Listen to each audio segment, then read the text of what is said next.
No, no, no. All right, whatever. It works. Hi guys, we're back. That was the wrong transition, but it's okay. I'll get used to it eventually. That James was is breaking everything. that was the transition for the late. It's okay. Whatever. You'll see it later. It'll look cool. I messed it up, but it's all right. It doesn't really matter technically. It's just a nice visual aspect that I worked on a lot. What is? Wait, what? What is going? I don't have post. Wait. I don't have posters on my wall, James, and somehow there's posters on my wall. Ah, there are.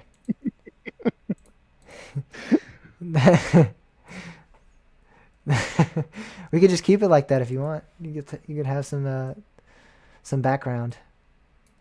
Nah. Hey, I get to use my transition again, so I'm happy. All right. Here, let's do this. I'm gonna be cool.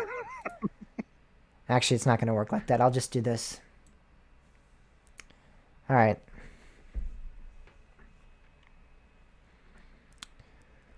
Uh, oh boy. All right, we're good.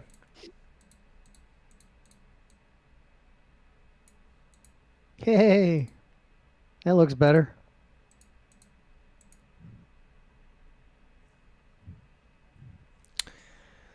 All right, everyone. Let's start recording the show because we have a show tonight to do. I have no school tomorrow, which is added bonus. So I can stay up all night, pull an all-nighter. Pam, I think you're wonky. Why is Bob wonky? I don't know. Is Bob wonky is What's the first wonky about? question. Because sometimes there's Pam wonky and then there's just regular wonky. That's true. I need to listen. I need to make sure.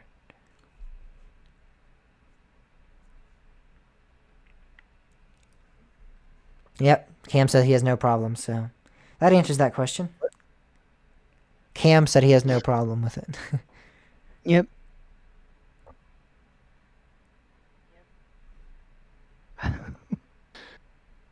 That's weird. That's weird that it would be just me though. Like Cam has no internet.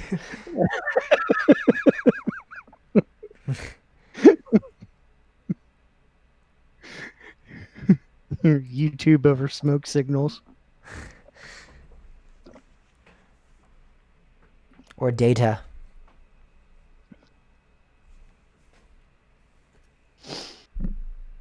All right. Are you about ready to record? Yeah. Indeed, I am. All right. I'm trying to think of where we go in the beginning of the show this week. Do you have anything in particular you want to bring up at the top? Yeah, I could talk about the nightmare that is my 3D printer. Something universal that we could both talk about at the same time? Because I have no idea what you're talking about with the 3D printer. All I That's could okay. We can talk about. all right. I mean, the couple weeks ago, that's what we did. I think we talked about something different. I don't know. It's up to you. I don't really mind. I don't really know. All right. Where we're gonna go, but we'll start the show. Are you ready? Yep. Oh boy. I'm ready when you're ready. 3, 2. Hello, everybody, and welcome to Coaster Talk Podcast. My name is James Barber. And I'm Bob Mertz. Oop, I never did an audio test, and it's really loud. And Did you do an audio that's test? one. I did. When I was not, when I was out on leave. No, I've been doing an audio test.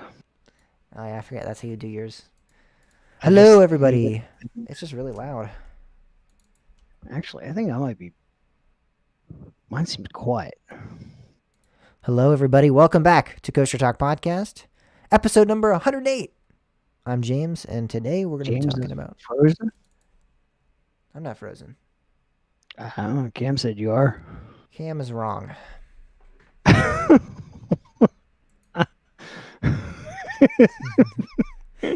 Cam can't hear me, and Cam can't see you. I am frozen. I'm not frozen on OBS, and I'm not frozen on Discord, but for some reason. Wait, now I am frozen on Discord. What the heck? I don't understand what's happening. Huh? I can see you. Yeah, you can see me on. I mean, not on Discord, on OBS. Excuse me. Oh wait, is that the camera that I usually see, or is that the camera that they usually see? It's the camera that they usually see. All right, it should be good now, guys. Let's back to. I'm moving. I see myself moving. Oh wait, so I actually see the camera they see now? Just for today, because Daniel's here, I had to change some things up. Yeah. Oh, okay.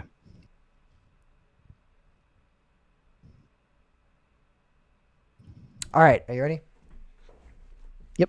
3, 2.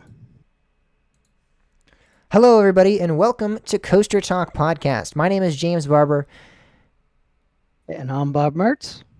and this is episode number 108 of the show. It's February 14th, 2021.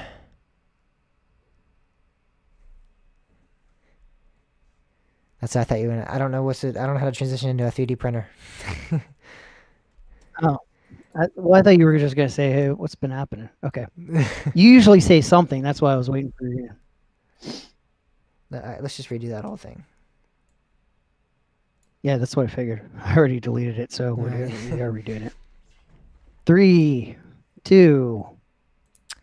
Hello, everybody, and welcome to Coaster Talk Podcast. My name is James Barber, And I'm Bob Mertz. and this is episode number 108 of the show. It's February 14th, 2001. We're your source for everything roller coasters. Welcome back, guys. Yep, back for another week. Another week. This has been a rough day. This has been a crazy day for me.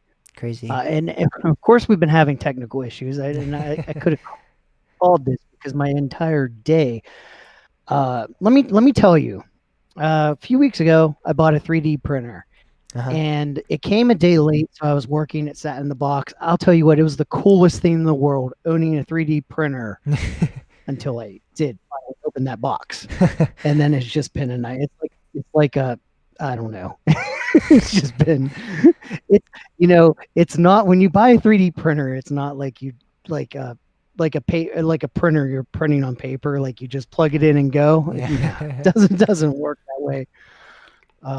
I still haven't decided. Like, I don't even know if there might be something that's like an issue with it, but like I don't know enough to know for sure if there's actually a problem with it, or I'm just stupid, or I don't know what's going on. I did print a few things successfully, but Yeah, I don't know. I saw. It's just I saw.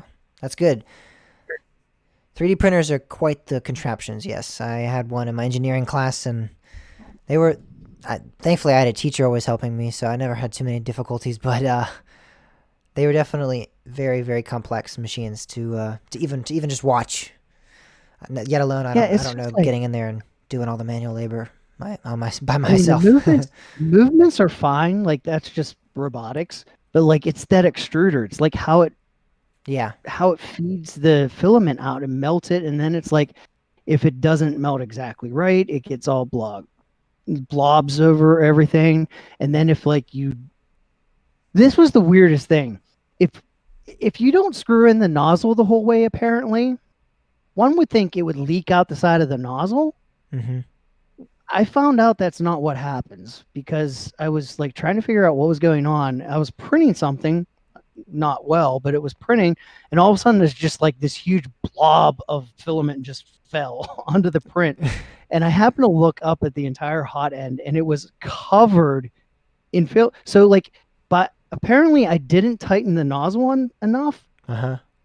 But instead of leaking out of the nozzle, it actually leaks out the side and goes up, and then it melts down the side.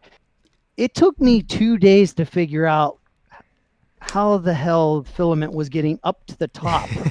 It's just like, it's like logic is just different. Yeah. Yeah. It's weird. That is weird. I feel for you there. That's difficult.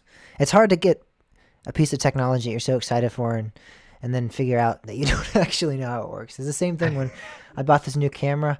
I understand the basics of cameras, but getting used to different settings and shooting on manual mode, it gets pretty difficult at times to figure out exactly. And I mean, yes, the experience will come, and I will eventually, hopefully, be able to take some pretty nice photos and videos. But it definitely sucks when you think you're just gonna get it out and just go right into it, and it's like, wait. Well, I Nah. will say this. That is the one thing that's kind of nice is I've rapidly learned more about Mhm. 3D printing than I would have learned if this thing actually worked right out of the box, like most people That said is it true. would. Yeah. Like, that's the weird thing about this is most people are like, "Oh, this is great. It's like this model is just like easy. You just put it together and it just works."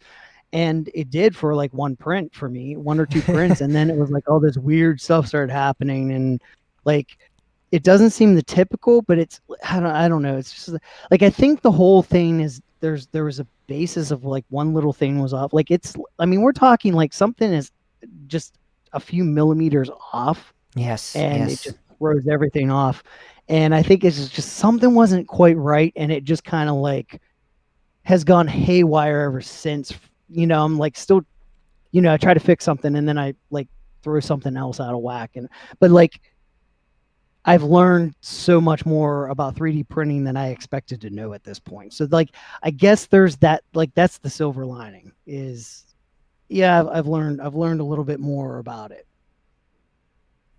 Yeah, and that's to a degree similar to cameras, because of what you're saying is that you had to get used to it and figure out what was going wrong with it. And with cameras, Yeah. it's kind of the same thing, because you have to figure out, especially if you're in manual mode. Automatic is fine, but manual normally takes crisper and better images. So when you're in manual mode, you're kind of like that, in that stage where you don't know what setting needs to be where and how it needs to shoot here, and so you need to figure that out. And that's kind of what happens, is you get that experience and you learn, rather than just shooting. I could just shoot on automatic all the time, but the camera quality, the photo quality doesn't end up being as grand. So that kind of happens similarly in cameras. Different. It's supposed to do that when you're in manual mode. Unlike your printer's not supposed to not work, but Yeah. um, It's similar. It's actually Similar. funny when I'm at the data center and I have to take a picture or a short video for a customer, like offsite customer. Yes. I need to get like the LEDs, and like I don't know what all those settings mean on my camera, but I go into manual mode and I just start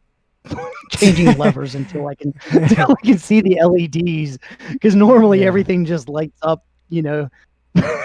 Yeah, I don't know what any of that means, and I don't really care to figure it out either. I like automatic mode for the most part.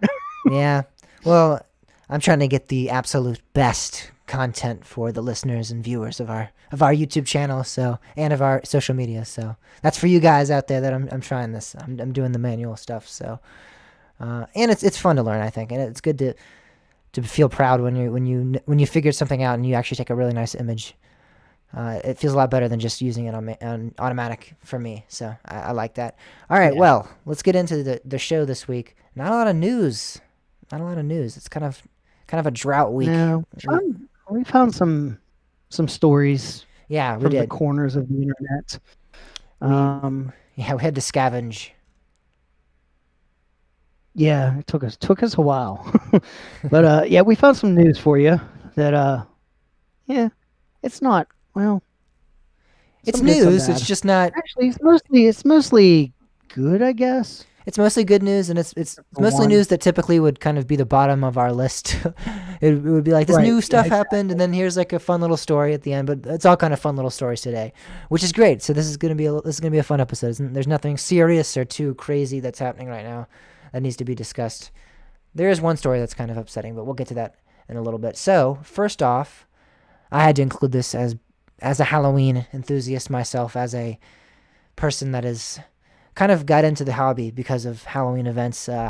SeaWorld San Diego is now going to be doing for 2021 a Hallow Scream event, which is, if you don't know, the Halloween event for the SeaWorld parks. Busch Gardens Williamsburg has one. The other SeaWorld parks, Busch Gardens Tampa, SeaWorld Orlando, they have them as well. And that's great news to hear. I always love seeing new and exciting haunted houses and scare zones. So hopefully they do some new stuff. Hopefully not just copying their sister parks in regards to just cloning some haunted houses. I hope they actually have a creative team behind that because that's awesome when it's a little different at each park. But yeah, I'm really looking forward to seeing what they got. I've always wondered about that. Um, when it comes to like the winter events, Mm-hmm. for the most part, I think people just stick to their home parks, or maybe not their immediate home parks, but like within their region. Um, how is that with Halloween? Do people generally go out of Yeah. their region? I mean, Yeah. I'm not a Halloween guy, so I What don't happens with really Halloween is, like. as you know, I mean, typically the whole park is still open, so it's still like a regular park experience. With the winter events, it's like half the park's closed. I guess that's true. You still So can get all your credits. exactly, you So get all the credits and you get that added experience with the Halloween, which in my opinion, even if you're not a Halloween fan, the night rides are typically better because it's open longer. Actually, I rode the Beast at Kings Island and they had fog going over the tunnel because right next door is the Slaughterhouse haunted house, and there actually was like fog from that house that was kind of covering up over the Beast tunnel, which was really epic. When I went back, I think in 2017. So stuff like that could happen, and also just the basis of Kings Island being open until I think it was like 1 or 2 a.m. was awesome too, which yeah, that's why I like going during Halloween as well. So but I also love the haunted houses and everything. So yes, that's what's going on at SeaWorld San Diego, though. Again, little blurb of a story, fun little story. Another fun story, definitely, is the roller coaster rodeo, which is going to be going on at Six Flags Fiesta Texas. This is a new multi-day, what they're calling a mega enthusiast event. yeah. This is kind of interesting, and I'm starting to. It seems like, I don't know. Maybe it's just my imagination, but it's starting to kind of feel like more parks are starting to get into this enthusiast event things, Yes, and not specifically like not ace events, or you like not club specific, but like the general. multi club, Yeah, everybody can come. um where you have to be a member of a club, but Yeah, any club it's can not a come. single club. And then this is kind of interesting, and I mean, I guess in a way I kind of like the idea.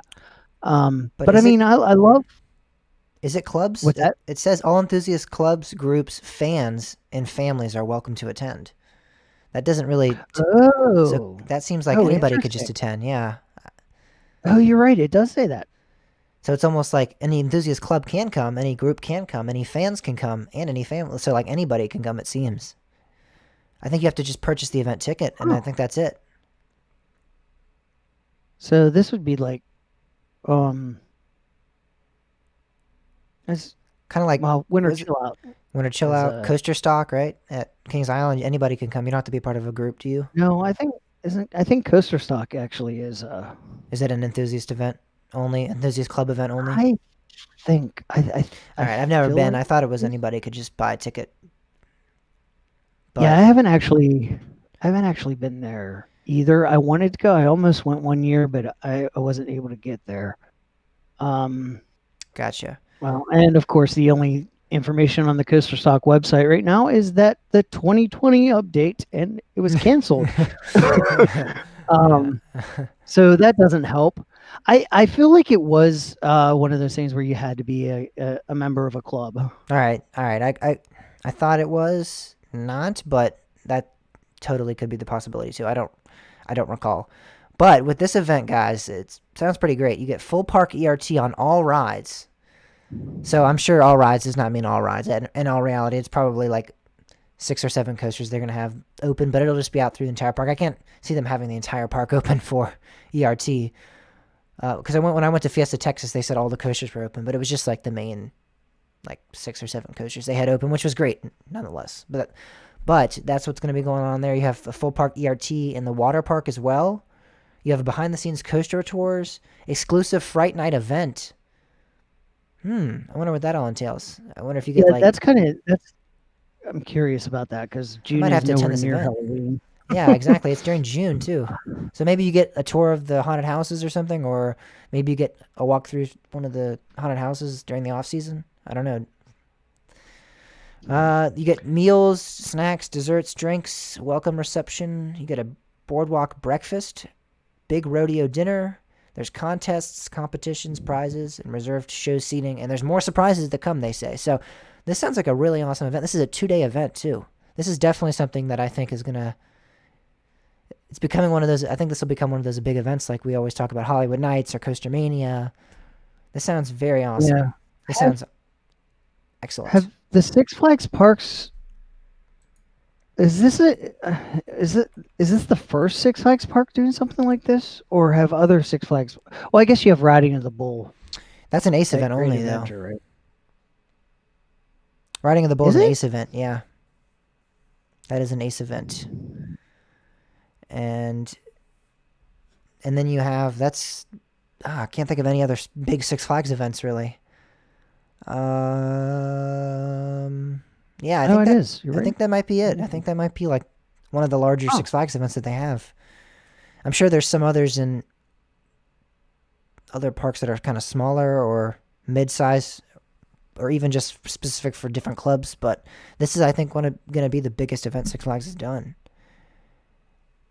It's pretty astonishing. so I guess it's only been the Cedar Fair stuff that I mean they've been doing what like all the coaster campouts, the Coaster Mania, Coaster Yeah, Stock, yeah.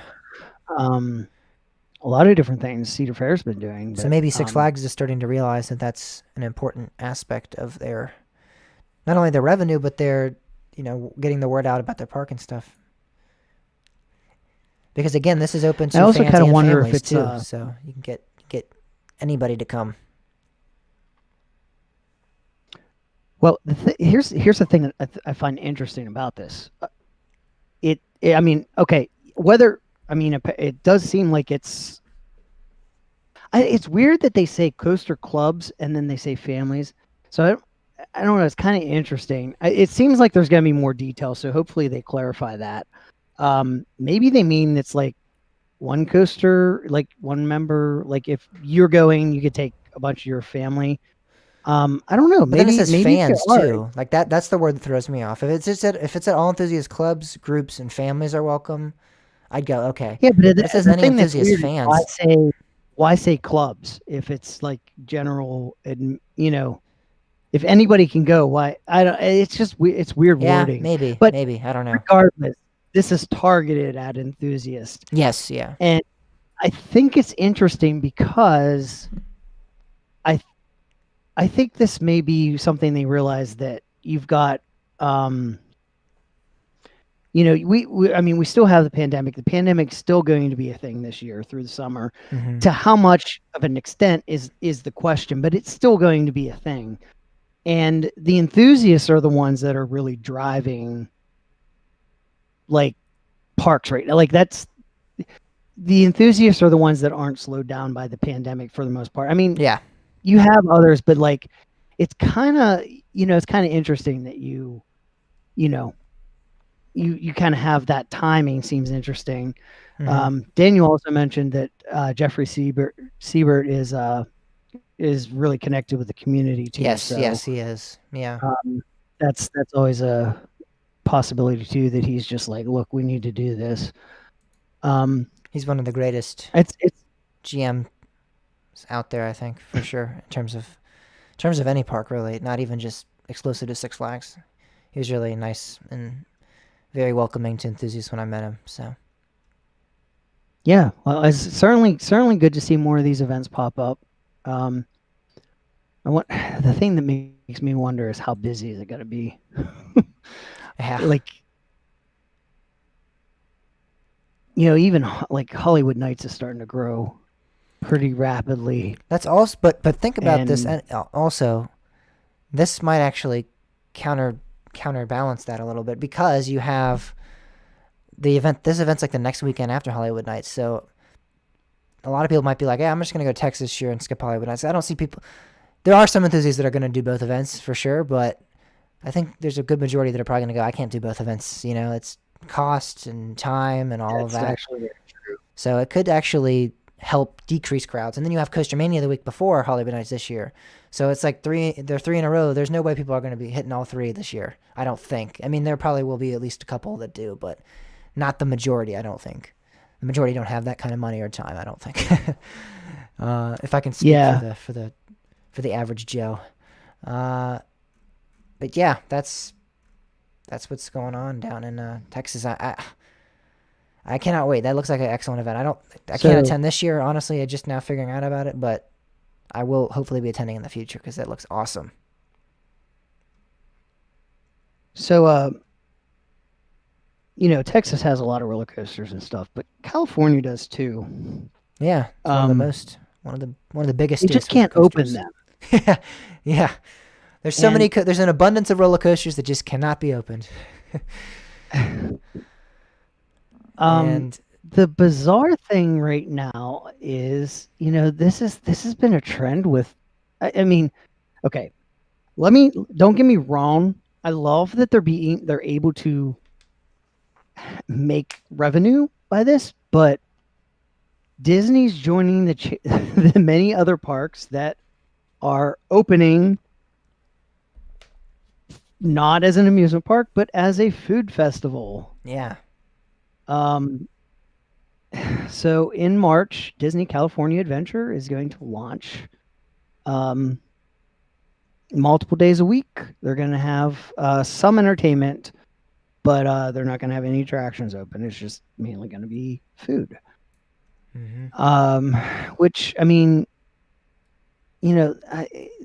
this boggles my mind because I just don't like, I don't understand that, like, I mean, the one thing that you have, if you're going to eat, you can't require masks to be worn while people eat.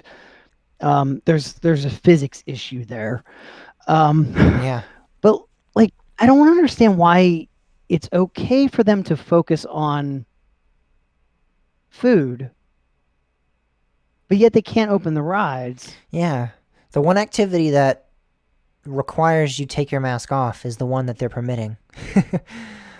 And the one activity such as riding rides that you can social distance and sanitize, yes, it's at the park's fingertips and how they're going to control it, but especially in California, I'm sure right now if they could open up, they would take any precautions necessary to make sure people are social distancing and sanitizing and wearing masks at all time because they want to stay open. So it is very interesting to see that the one activity that requires the masks, and you could question its kind of safety is being allowed. Yeah, I mean, the reality is it doesn't concern me that people are eating food. I mean, it's outdoors. Yeah, I You still have agree. to be careful, but outdoors changes things to a big extent. But I just don't understand why it's okay to have events in the park, but you can't open the attractions. I just it doesn't. I don't know. It doesn't make sense to me. I don't understand the logic behind saying nope, nope, you can't open as a theme park, but you can open as a food park. Like I don't know. I Yeah, just don't understand the logic of it. I Um, can't now I can't grasp it either. I mean, I guess the only thing that I could figure is this has to boil down to a technicality because they, and I don't know. It kind of bugs me because it's like, you know, a lot of most states now have opened up like dining, um, and it's essential. You have to eat, so that makes sense. But at the same time, it's like one of the driving forces behind that is we have to keep our businesses alive and let them be able to generate revenue. Um, Yeah. so the only thing I could figure is this somehow pushes them into the category of that, which legally lets them open. Um, I don't know. I don't really understand it. I don't understand the logic behind it.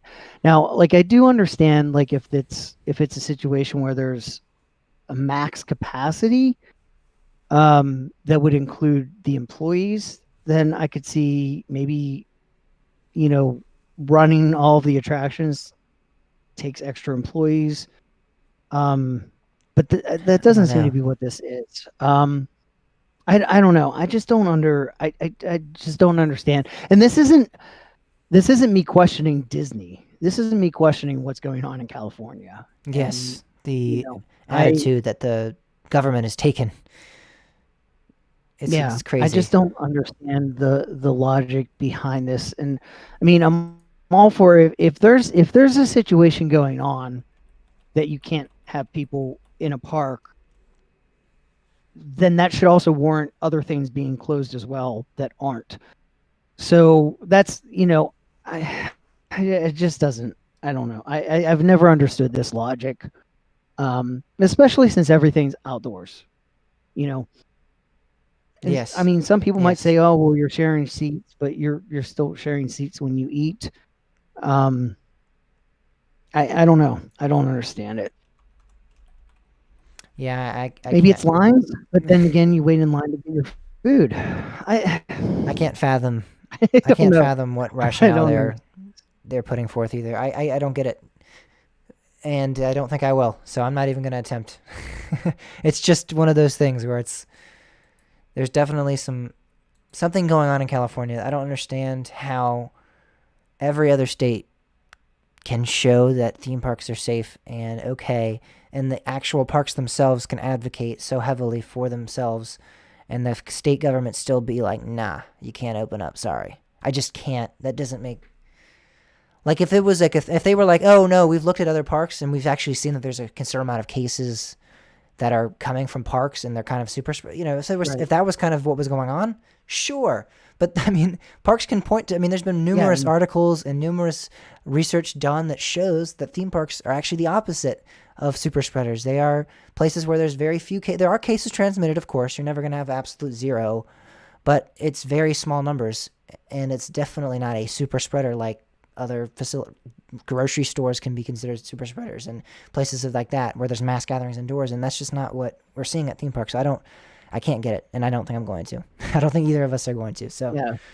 yeah, I mean, I can understand saying, "Hey, you can open your parks, but you have to close indoor facilities." sure, yeah, Um, like I could even or see it. limit the amount of people that can go into them at least. Like have two people at a time, and then after Yeah, that, but I mean, whatever. I could even see. I'm not advocating for this because I don't think it's necessary. But like, I could even see the logic in Pennsylvania is telling Hershey, "Hey, you can open everything. All of your coasters are fine. You can't open Laugh Track though.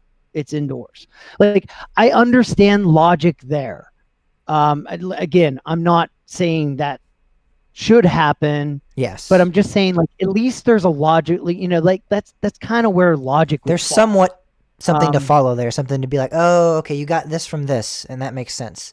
Yeah, with right, it's California, indoors, it's like, and like, saying, "Hey, Disney, you can open, but like all of your indoor stuff has to be closed." I get that. I can understand logic for that. Um, but that's not what they're doing. They're just saying no, you can't. I just and I mean, riding roller coasters and rides and stuff. I mean, there's so much airflow that like I mean, you're kind of increasing ventilation in a sense.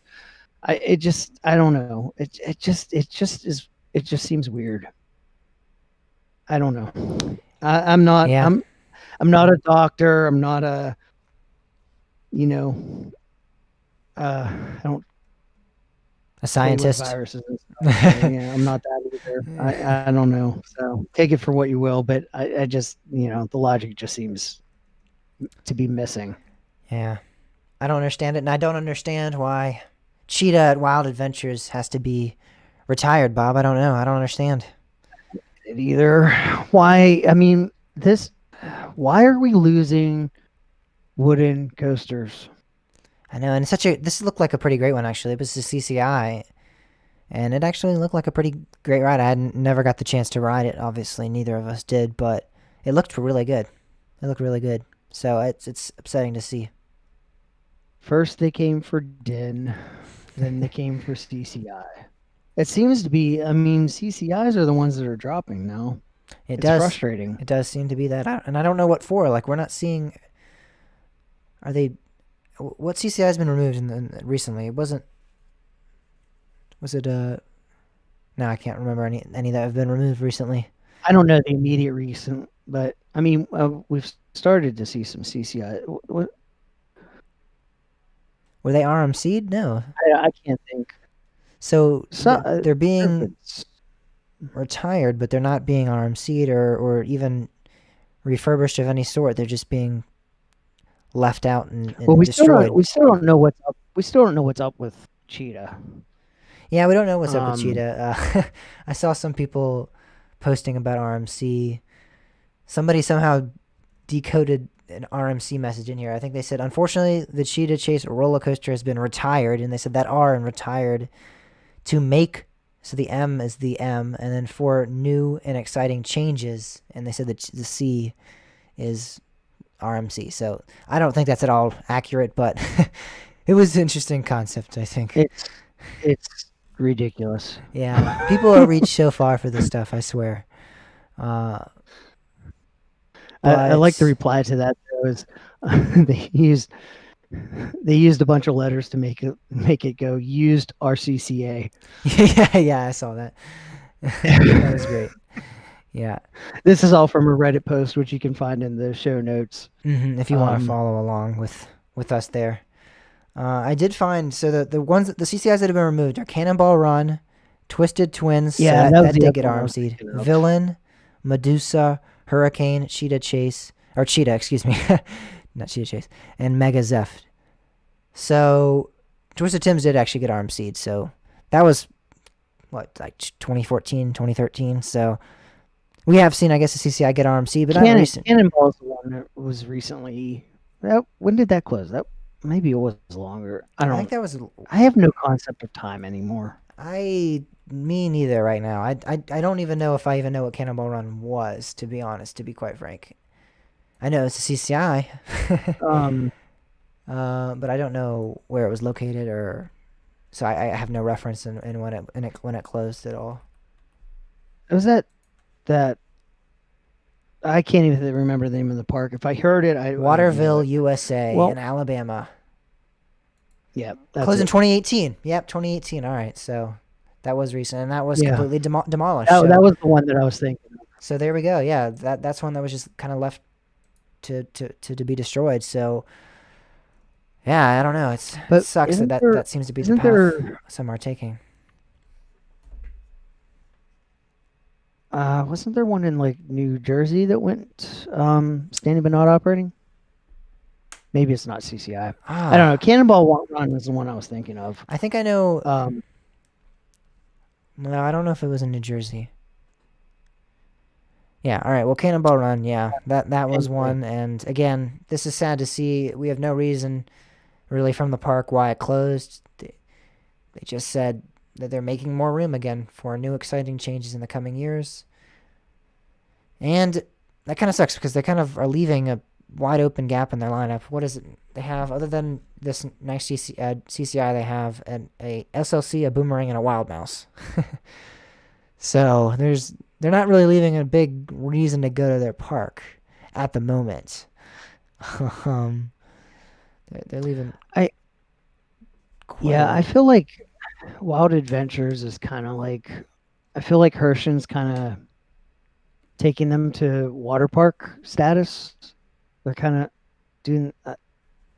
It's. I mean, I feel like we're gonna be in a world of just water parks and RMCs, and like that's all we're gonna. No, I don't say that.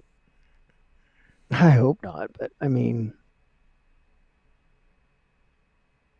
I don't know. It's just it's sad. It's sad to see Woody's disappearing. It is. It is. It is very. It's very sad. I mean, what is it? How many are there left? 100? Something around there.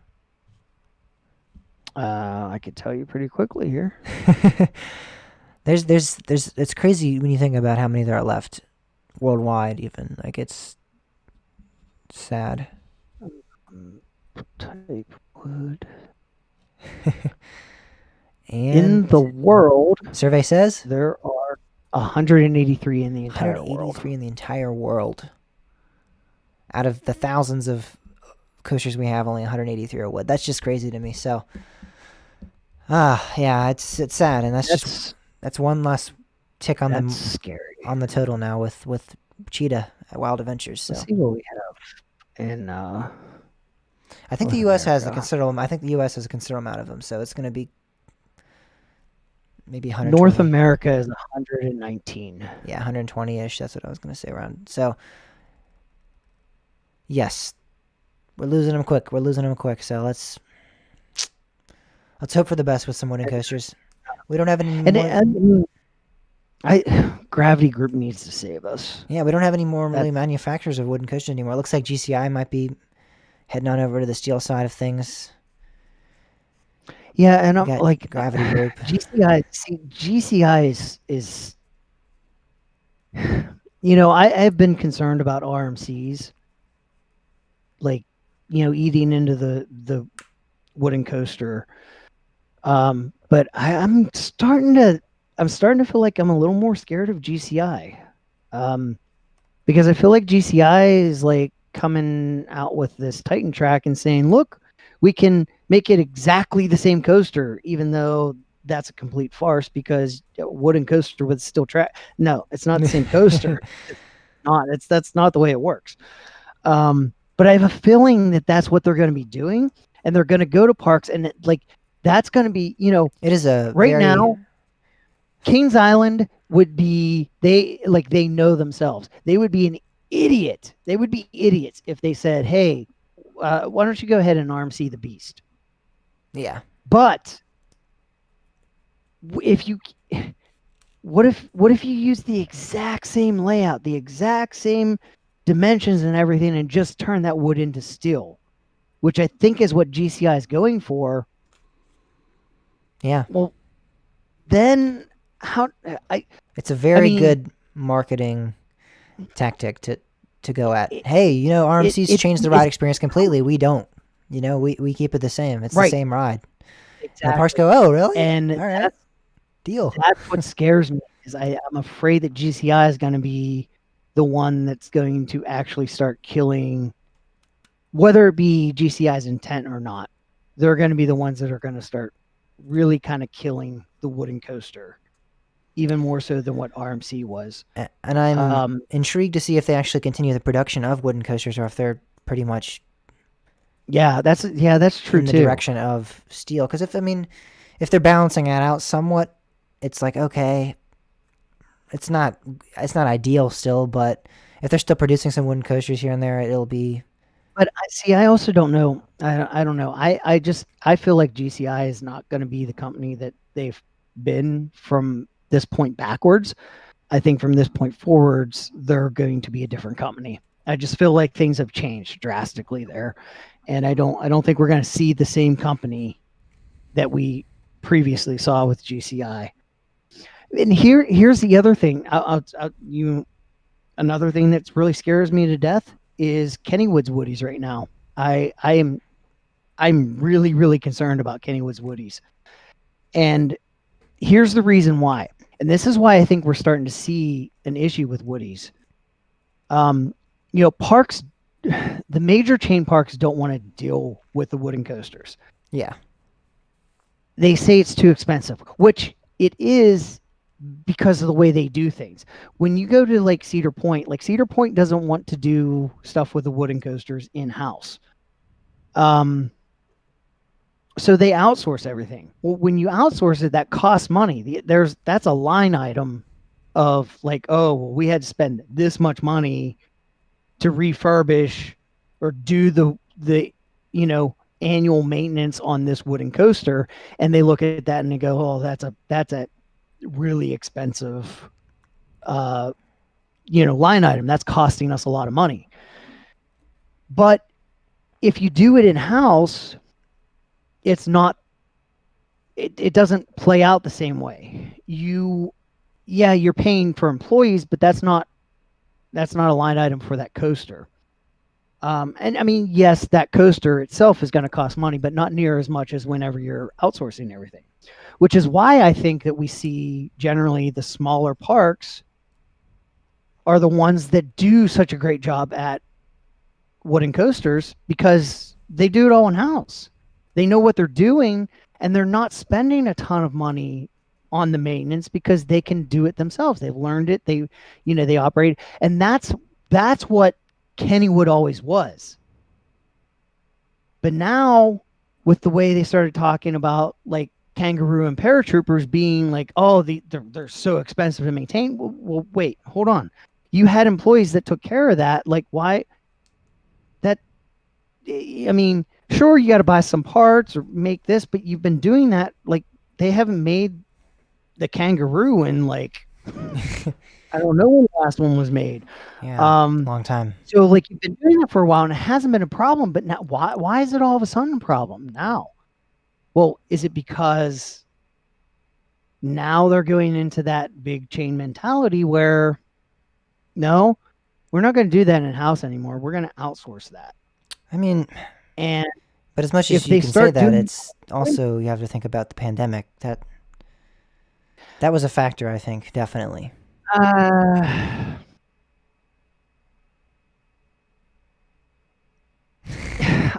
don't want to say that it wasn't a factor at all. I think but if it wasn't, we would have seen this. We would have saw this earlier. Then no, because I don't. No, because we just saw the new management team just start taking over and just start doing things. That's why I think this is. I think it's coincidental. But you think the new management team's intent was to come in and just F with everything, so to speak? I don't think that was their intent, but I think they're coming at it from SeaWorld, from a big chain park perspective where they outsource things. So now they're coming in, they're saying, well, no, we're not like we don't want to have all these employees. We don't want to take on this responsibility. Like this is, I mean, they're micromanaging stuff. But think about it. And if you can think about that and if you can understand that, I don't see why someone with the background in business wouldn't understand that this is, I mean, regardless of whether or not you want to say they understand how important the Kangaroo is to solely Pittsburgh, sure, they might not know how significant it is to the city itself, but any historical ride like that, regardless of the city, is going to cause some sort of uproar, regardless of city. I mean, maybe not to the same extent, but it's still a bold move to just go, oh, let's just remove this. Even if they think, oh, it's cost effective, I feel like they would say, oh, no, that's a historical ride. So I feel like there's a little bit more than just the business, oh, it's cost too much. Yeah, I feel like there was an actual demand for them to see that was necessary. I'm not saying it couldn't have been fixed. There definitely probably could have been, but I feel like it was probably a considerable amount of. Let me throw you an analogy from actually my line of work. So I have different types of customers. I work on computer servers, but I have different types of customers. I have some customers that go on eBay and they buy whatever they can find cheap, and they ship it to the data center, and they pay me to work on it and get it running. And those take a little more work. I have to work at those a little bit more. I have other customers that have a contract with Dell, and Dell, they have like a 5-year warranty service with it. So within that 5 years, if something breaks, they don't even tell me to come fix it. They just have Dell come in and fix it for those 5 years. But then after that 5 years is up, they start getting rid of servers, perfectly good servers, but they start getting rid of them because they don't want to have to pay somebody to be there to maintain those servers. All right. So I understand what you're saying. Yeah. It's not a perfect analogy, but if you think of it from their point of view, well, if we go and we buy new rides, we can put a lot more responsibility onto the manufacturer because it's a new ride and they have to make it fit, make it work. And it's the same reason, like you buy a new car, you don't have to deal with problems on a new car, until you have over 100,000 miles on that car. And there's a lot of that same mentality that I think is going in, where they're saying like, no, we're better off buying a new ride, and people will be upset about the old rides, but they're gonna love the new ride. But I don't think they like. I think it's a sign of somebody that doesn't really understand parks, and they don't understand certain things about. Like they look at it much more from the business side than they do from the actual like, oh, this is a park But side. it's also the difference is, and I know you said it wasn't a perfect analogy, but this is a hospitality industry. Making people happy is the main priority. So if the community is fine with these rides, and not even fine, but in love with, I mean, the kangaroo was cherished. I'm sure they were briefed upon the new management team coming in, and I'm sure they were told what rides, and I don't know what all goes into the certain information they get when they come in as new managers and as new staff, but they knew, I guarantee you, how important these rides were, and they said they did, and They don't they regretted see. it. That's the problem. I don't think they can. I'm not defending them. When I'm you just have saying, I'm somebody, trying to when you have think somebody about that's where looking they're at coming light from with this, and I think you're kind of disregarding. I think you're kind of making it sound like they're soulless corporate. Like, yeah, sure, it means something to these people, but I mean, whatever. that's kind of what corporations tend to be in a lot of I ways. don't think that's what we saw with this, though. I think typically, if they just randomly removed 4 rides out of nowhere, I would say, yeah, you're probably right. They're probably just trying to come from the business aspect and being very business oriented and just Okay, cutting tell costs me dry. what is I think what is the I think, as I said, I think the pandemic probably hurt them financially to the point where they were like, these rides, we can't financially sustain them. I don't know. But that's the thing. It's not costing. It's going to be more money to buy a new ride. But who says they're buying new rides right away? But even so, like you could get rid of other rides there. I mean, you're not gonna like. I'm kind of here in the middle with you, honestly, because I understand what you're saying. With yes, that ride is. I don't know where I'm trying to even go with this. It doesn't alleviate anything. That's the thing, is it doesn't alleviate any of the issue that COVID could have produced to any significant amount. I don't know. I think that's more than just. I don't think this was a cut and cost type of decision. I think it was, but I think it was. Sorry, I think it was a cut and cost decision, but I don't think it was based upon such a black and white. Get rid of it because we have to, and it's whatever. I think there was a genuine reason for them to feel it was necessary. I don't think they just were like, "Yep, all right, remove the ride. Sure, we'll just bring new ones in." I don't think it was like that malice of a decision. Like that's just a. Oh yeah, I mean they just looked at the line items. It's hard to. I mean, it's hard to explain that to. Like, well, why this ride's old, like nobody wants it. Yeah, I mean, you look.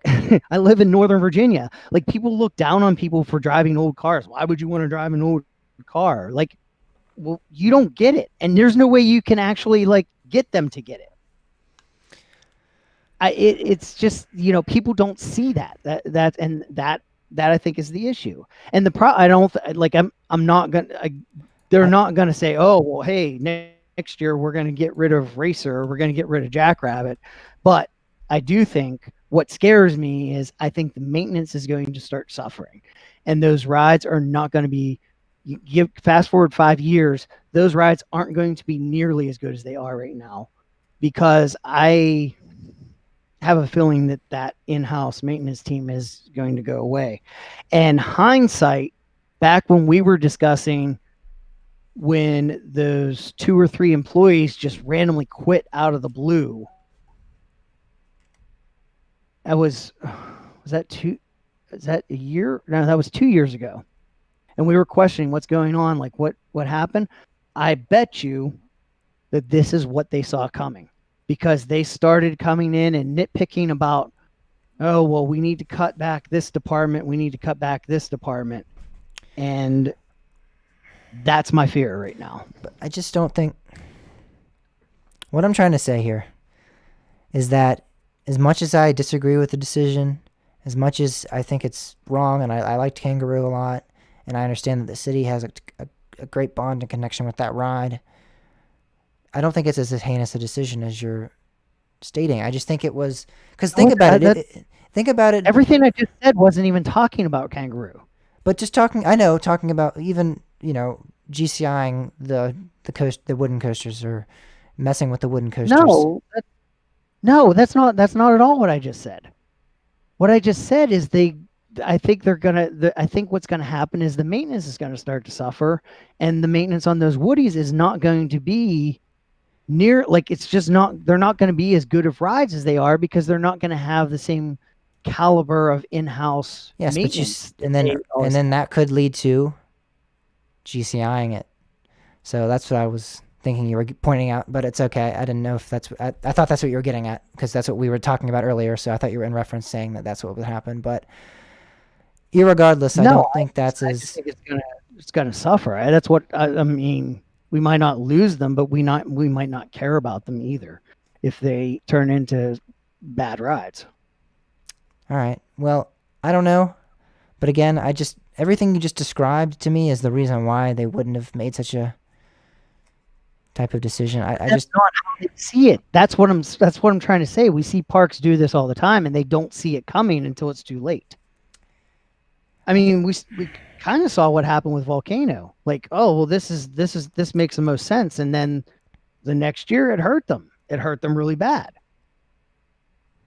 They just underestimate, like, well, this doesn't. They just don't see it that way. They don't think like you and I. You're looking at this from somebody that understands like where the significance is about rides, but they're not. They're looking at line items. But that's literally their job. Most of these people have been working in the industry for quite some time, and they do understand that. That's the thing. That's what I'm trying to tell you is that they're not. You act like they're just like in a bubble up in the air, and they don't understand everyday people's thoughts on this kind of matter. That's kind of the point of running a business, is so you can meet the people's needs and and especially the hospitality industry. That's like the number one priority, making people happy. And if they wouldn't make a decision that they thought would make people this unhappy unless there was a reason. With Volcano, it was the same thing. Why would they would remove Volcano? They knew it was they literally, that's why they didn't, as we've stated, they didn't post about it. They didn't tell anybody they very subtly said we're removing it because they knew how much outrage you would get. And they made it because they felt it was necessary. And as much as I dislike the decision there too, that's all I'm saying is that these people understand that, but in disregard to that, they still feel it's a necessary action to take. That's all I'm saying. So I don't know, but can we get on to Icebreaker here? Because I think we've had this discussion on the show a lot. Yeah. So. I just want to say one more quick thing. All I'm basically saying is they are morphing into chain park mentality. And we've seen Six Flags already destroy many Woodies.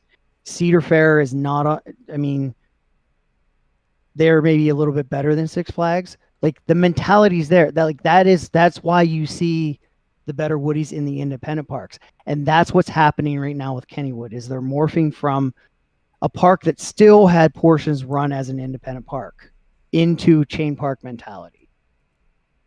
That's the whole point I was trying to make. All right. I could go with that, and say something else, but it's all right. Let's go to Icebreaker, which is at a chain park, right? at SeaWorld Orlando. The new premier ride Skyrocket is testing now. I think it's tested before. I don't think this is the first time, but we just thought we could include it because SeaWorld just released another multi-angle, or was it SeaWorld or no? It was actually Attraction Magazine, not the actual park themselves. Yeah. But we saw a new high-quality video of the ride testing, which is great to see. I will say this. I think this ride looks like it may be a lot better than most people are giving it credit for. Mm-hmm. I think so. I think it's I think it looks really good. I think people are misconstruing the Skyrocket and the Skyrocket 2s and thinking that this is somehow going to be similar in regards to ride experience, and I don't think that's. I think people are gonna completely not understand. I mean, this thing looks to have some really good pops of airtime, some nice inversions. The vertical spike looks fun. Looks like a really good ride. So I don't think it's going to be absolutely mind-boggling, but I think it's going to be good. Oh, I mean, it's not going to be like a Sky Rush or a Pantheon or anything like that. But Nah. I think that the thing that stands out the most for me is on either side of the launch is the double up, double down thing. That I think is going to be incredible. It just looks like it's going to be incredible. I don't know for sure, but I feel like that's just going to be an extremely fun element because you're going to do it backwards and forwards.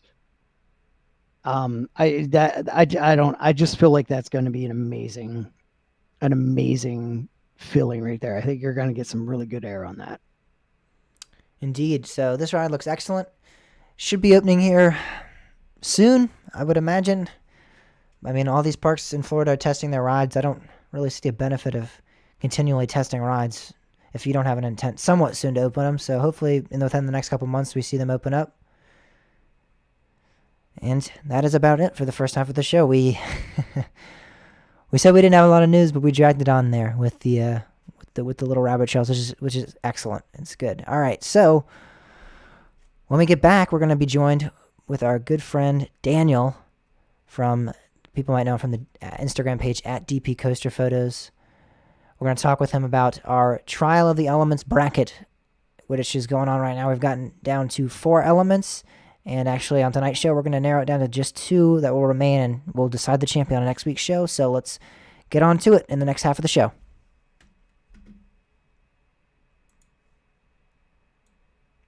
Yay. All right, hold up. All right, Daniel, are you there? Can you unmute yourself real quick before you turn your camera on? Huh? Oh, you're talking to Daniel. Is Daniel there yet? Daniel, if you're there, just unmute yourself. Don't turn your camera on quite yet. Yeah, I'm here. All right, you can turn. I'm gonna count you down for your camera. I'm unmuted. Can you hear me? Yeah, I can hear you. Uh-oh, everything's getting weird now again. Is it breaking up? Am I breaking up? It might be delayed.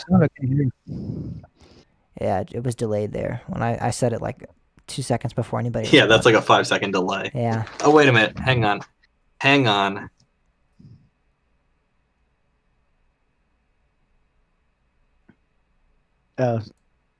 Want to bet Daniel still listen to the YouTube feed? Yes, that's exactly what happened. I unmuted you guys on Discord. Yeah, we're good now, I think. I think we're good. I don't know if we're good.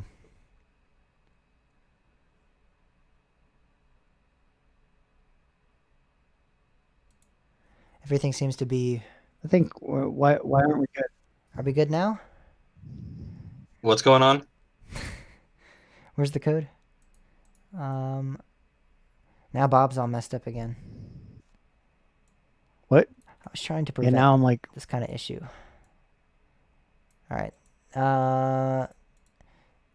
Daniel, can you turn your camera on in 3, 2, 1? Oh my god, I messed it up again. It's alright, it doesn't matter. I'm trying to get this transition down and I keep messing it up, but it's okay. Alright, Daniel's with us now, guys. And his face is completely cut off. Yeah. But that's because of his camera angle, yeah, not because of my... There we go. Okay, there we go, alright. There he is, guys. All right. It's his... How's his audio... Oh, that's right. Discord audio goes to the live stream, right? Correct. Okay. Is everything good? Can we hear Daniel? Daniel, can you say something? Something. Okay. I just wanted to make sure. 1, 2, 3. It seemed like you were moving around a lot and no noise was coming up. Now I realize that it's probably because you have the Discord feature on where it mutes you if you're quiet. So I don't know, but I can move quietly like a ninja. So Super sneaky. super.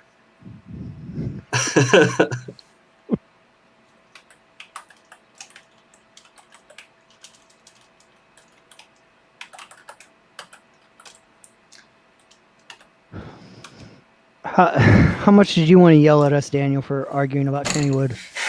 I just started tuning you guys out, honestly. I'm sorry. Right? Yeah. it's always. I think we brought it up maybe 20 times on the show before. You brought it up a few times. Like, I understand where Bob's coming from. I understand where James is coming from. I think both have validity. We don't really know, to be But honest. without going too much more, that's all I'm going to say. Both of you do have some validity. If there was a more in-depth conversation at another time, I'm sure you guys could come to a better agreement and better explanation to get it to an agreement. But I didn't even really want to talk. I just briefly kangaroo, and then James. That's what James like jumping like. That is not what I. No, because because you go on a tangent and you say like what you say, and then you like it almost like I agree with that. Like I don't want to go on the assumption that I agree with what you're saying all the time. So like you say like, oh yeah, Kennywood's doing this and it's because their decision is whatever, and I'm like, no, well I don't really think that. So I mean I'm gonna get my point across too. And I disagree with it. You kept arguing about kangaroo and that like I just wanted to briefly mention kangaroo and like talk about the Woodies, but it all ended up. And how did the being about Woodies? kangaroo. We went from this GCI being worried about GCI, and then you said you're worried about Kennywood's Woodies, and then you said that it didn't relate. Wooden coasters, like that was the whole thing. But I thought you were actually connecting the story that we were talking about to Kennywood, so that's why I said GCI. Well, we were, because that was about wooden coasters closing, and that was what I was discussing Woodies. But we had gotten onto the topic. We had gotten onto the topic of GCI and RMC. I don't. All right. When I edited, then it turned into the Woodies disappearing. Okay. At Hollywood Nights this year, we can talk all night about this, and when we finish the conversation, we'll be there just in time for opening of the park on Saturday. All right. Actually, I need to get more to drink. I will be right back. Give me a minute or two. All right. Now we can yell at Bob behind his back now, Daniel. I think Daniel broke up though, guys. I don't see him on here. What's going on? Is he just a smiling bearded man on your end too, guys? That's what I'm seeing.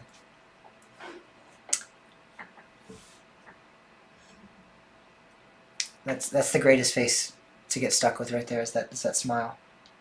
Yeah, I see Daniel's frozen.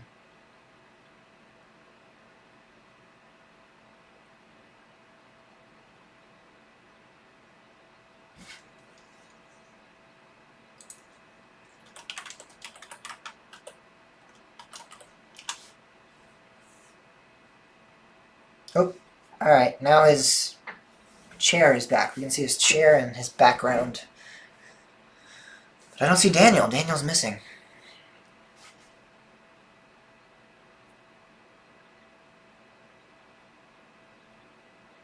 That was a pretty great face to get stuck on.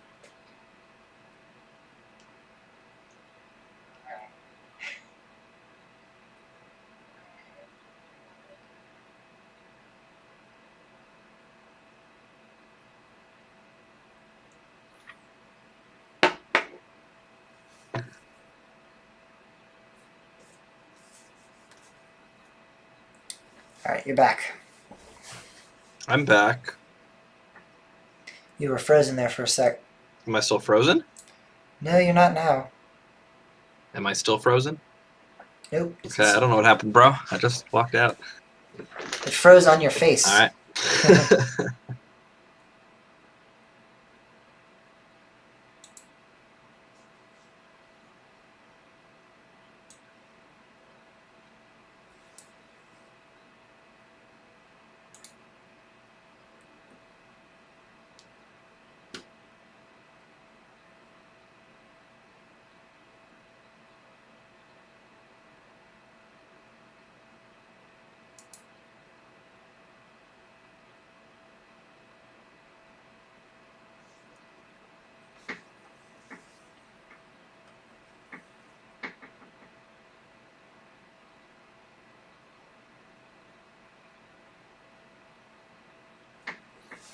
Oh boy, we can't hear Bob now.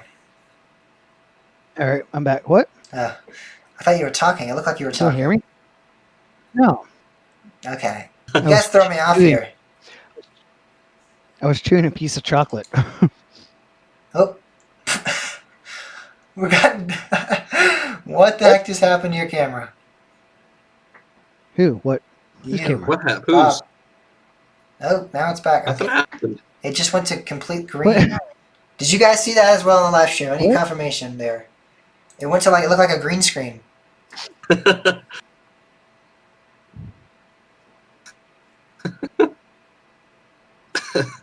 I don't know what just happened there. You literally, your entire camera went like green. Your entire video went green. Yeah, I know. Yeah, okay, Cam saw it too. Yeah. I thought maybe I went crazy there for a second because Is it working okay now? yep, you're back from outer space.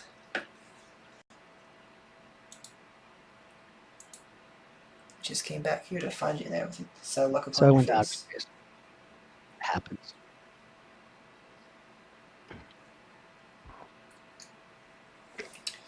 I know it's like my computer's like with two people, it's like fine. I'll run two people on a live stream, and then when it gets to three, it's always like bugging out. It seems. So I don't know what just happened with your camera, but just in terms of like we're all being very glitchy right now. Broadcast needs to happen on another machine. I'll send you all That's this. a lot to do. I'll send you all the video files and stuff, but you'll have to do it. It's a lot. Yeah, I could do it from the virtual machine on my server. Yeah, but what I do is a little tedious, so you might be like upset if I tell you how to do it. I have like 2 stinger transitions, and I have to switch between them because I guess we don't normally. Whenever we have 3 people on, I'll have to switch between them. We'll explain another time. Yeah, we'll figure that out logistically later. All right.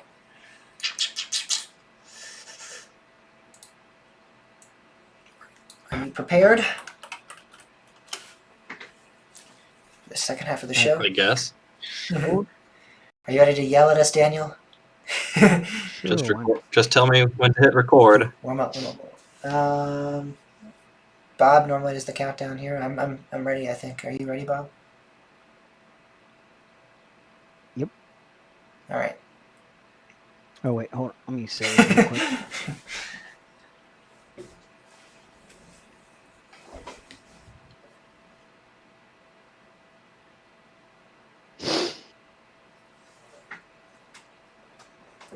All right, 3, 2. And welcome back, everybody. We are now joined. All right. The pains of puberty. Stop it and Yeah, and delete. do a new one.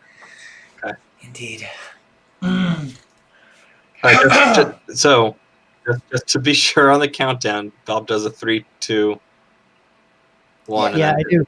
3, 2. I don't say 1, and then I point, and then when I point, that's when you. Sounds good.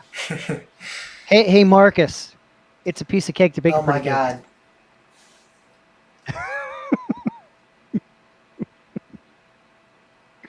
Now James will go cry in the corner.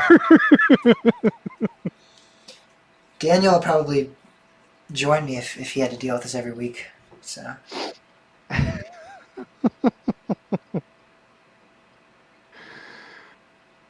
All right.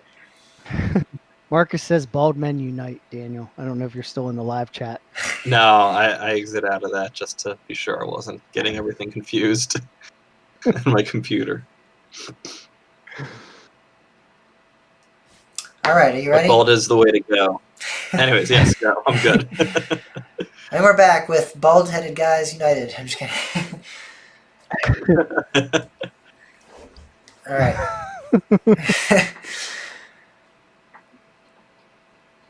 So Daniel, one other thing about Audacity, if we get to a point where like we said a bunch of things and then we had to stop, Mhm. whenever you stop and hit record again, there's a line just so you like it'll kind of mark that position. So like if we end up having to like erase something, like you can keep that in mind. Okay, Does that make sense what I said? to an You'll- extent. You'll figure it out. We'll make James deal with the audio. Oh my gosh. All right.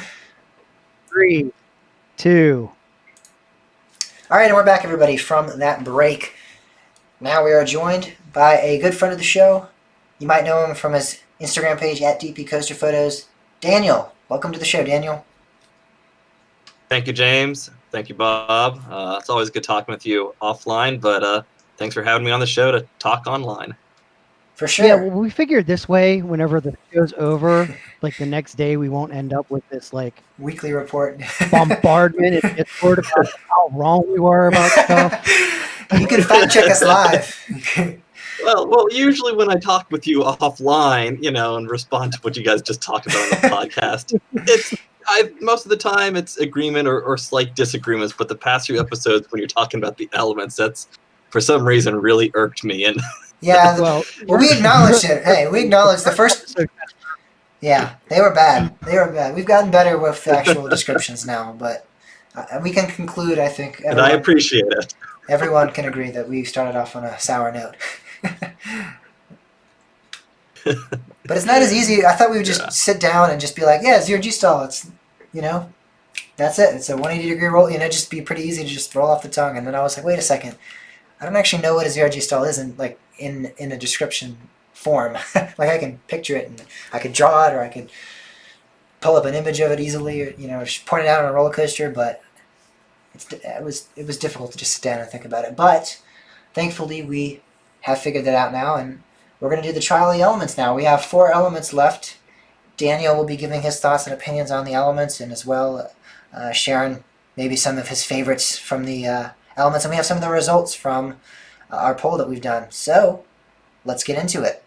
First, we have the zero G stall, which is a inversion that rotates the track 180 degrees while traveling uphill, and then fully inverts riders. The track then levels out while traveling downwards, and the track rotates 180 degrees again, but in the opposite direction. So Goliath, Steel Vengeance, and Wicked Cyclone all have this element, and that faced off against very similar element, the Top Gun stall. which is the same thing, only with a train under it. Yeah, Another train under it. yeah. And the zero G stall actually came out on top in this battle, which was quite surprising. I'm curious. I don't know. I mean, because I think most people that have rode Twisted Colossus have really only experienced the zero G stall. They haven't actually experienced the Top Gun stall because it never rolls. Yeah, I'm actually. And also, if you were to just cut out the sensation of the stall itself, I understand having another train there, especially on any dueling coaster, does add another sensation to the experience of a ride. But if you were to cut out that other train and just get the zero G stall in Twisted Colossus, it's still a great element, just like it is cut out on every other coaster with a zero G stall. Right. I'm sure that's why a lot of people just said, I'm just going to go with the stall in general, either because they've only ridden it that way, or because at a basic level, that is what they still love to ride. So I'm curious of your opinion. James and I have argued a little bit. I'm sure he's heard. If you go through that and there is not another train there, can you say you experience a Top Gun stall? Not to its. I want to clarify my point. It's not to its full peak, but I feel like it's not, in essence, just a It's not. It's not a traditional zero G stall still, because you still have that track underneath you. That does kind of add to the sensation because it's so close still. It's still, the track is right there with you because the train is only so tall. So I feel like you still have a little bit of that sensation. It's a little different, but it's. I don't think it's just a pure zero G stall. I understand both. My thoughts on this is Dueling Dragons at Islands of Adventure became Dragon's Challenge, and then the idiots with loose articles and whatnot, and they stopped dueling them. So obviously the name had been changed before they stopped dueling, but do you still count those near miss elements as near misses? Yeah. Because if there's not the other train to do the near miss with, you don't get the same sensation. So I think that's it. On Twisted Colossus, if you don't have that other train there for the stall, the Top Gun stall, you don't really complete it. I see what you're saying with Dueling It's not really a Dragons, Top Gun stall. but you still do get some. I mean, you still got a near. The near misses on Dueling Dragons were the near misses on Dueling Dragons, if I remember correctly. One of them was a zero G roll with the airtime hill. You had the two loops, and then you had the dueling corkscrews. Uh-huh. Take half of the track out, you still have each of those elements as is. Add the other track with the other train at the same time, and now it becomes a dueling near miss, whatever it is, near miss loops, near miss corkscrews, or whatever. Same thing could be broken down for Twisted Colossus. I think you get that airtime hill for the one side, and you have the zero G stall for the other side. Combine them both, and that becomes the Top Gun stall. Without the other train, it eliminates that part of it. I agree. It's not to its full potential. It's still a Top Gun stall. I just feel like it's somewhere. There's kind of a gray area because you still are getting somewhat of a near miss. I think, in essence, with the track underneath you, it's not as extreme or as. Put a piece of track that's not. But you get near misses on plenty of other coasters where they have head choppers and whatnot with supports or, anything else. Yes, it's just a single track. I understand that, but we don't really have names for a lot of the near miss elements that you take. If we had names for them, I think then you might have like with Fury. No, I'm not saying we have names for everything. You can't have a name for every degree of a turn you have on a coaster, of course. But yeah, I don't know. I think there's a little bit of gray area. Okay, think of it this way: if you have a zero G stall on a coaster and you just put some random track under it, does that make it a Top Gun? No, stall? but that's not what I'm arguing. That's that. I just said that I don't think it's a fully. Elevator and lift it up. Is it elevator worthy? Sorry, that's where my mind went. With the if the elevator goes up really fast and stops, is that considered airtime? I mean, yes. No joke. I actually experienced airtime on an elevator once in Chicago, and wow, it was pretty fun. I actually wanted to go do it again. Reride? You wanted some ERT on the elevator? Yeah, I kind of really did. All right. Well, I don't know. I think there's a little bit of gray area with that in regards to that. I don't think it's still a Top Gun stall, but I don't think it's the same as just a typical zero G stall. But it's whatever. It doesn't really matter. It's kind of logistics. It doesn't. It's all right. Well, let's get to. Can I add one more thing to the zero G stall description? Yes, you can. Yeah, so you're very right in the fact that it twists 180 in one direction, it'll twist 180 back in the opposite direction when it comes out of the element on the other side. Except for now, we have Velocicoaster. It twists 180 degree, I believe, in the counterclockwise direction, and then on the end, it does a stall, inverted, and then it twists 180 degrees, same counterclockwise, and continues on. Pantheon, I believe, does it one way and then backwards the opposite way as stalls normally have been, and then all the RMCs, as we know, 180 one way, 180 degrees back the opposite way. So just saying, How does they are that- now? How does that become a stall? I mean, It's Yeah. the track is not, because it's an elongated inverted piece of track where the forces have you in a zero G state. I mean, you don't I feel guess them up or down like I a mean, I understand why they're yeah the same. yeah. I mean, that doesn't really fit that to me is a role that just kind of stops for a while. Well, okay. I don't. I can't argue against that, but the RMC was doing. I don't know. I'm making up things right now. RMC was doing their thing, made the first zero G stall, and I would think in the head of Crazy Shilky, because instead of normally you do have rolls. I don't think I've seen anything before any of those that twisted one way and then the other way back. Shilky was like, well, let's just put the forces one way and then back. Yeah, which to me that's why that makes it a stall. Like I never would say Thunderbird had. Well, yeah, and that's why a lot of us think that's what a stall is, and I don't disagree with that train of thought. But in one way, I think a stall definitely the stall, while it has been defined with 180 in, 180 the opposite back, I think the biggest factor of the stall is the portion of time hanging upside down, because it could just be a zero G roll with hang time. Well, a zero G roll twists consistent has a more consistent twist and roll all the way through. The stall twist 180 degrees inverted. You travel on an inverted path for a relatively significant specific set of time portion of length of track, and then you twist out of it. Mm-hmm. And I think that's the most prominent part of a stall. Wait, what is a zero G roll? Isn't a zero G roll like when you take a hardline roll and like kind of bend it?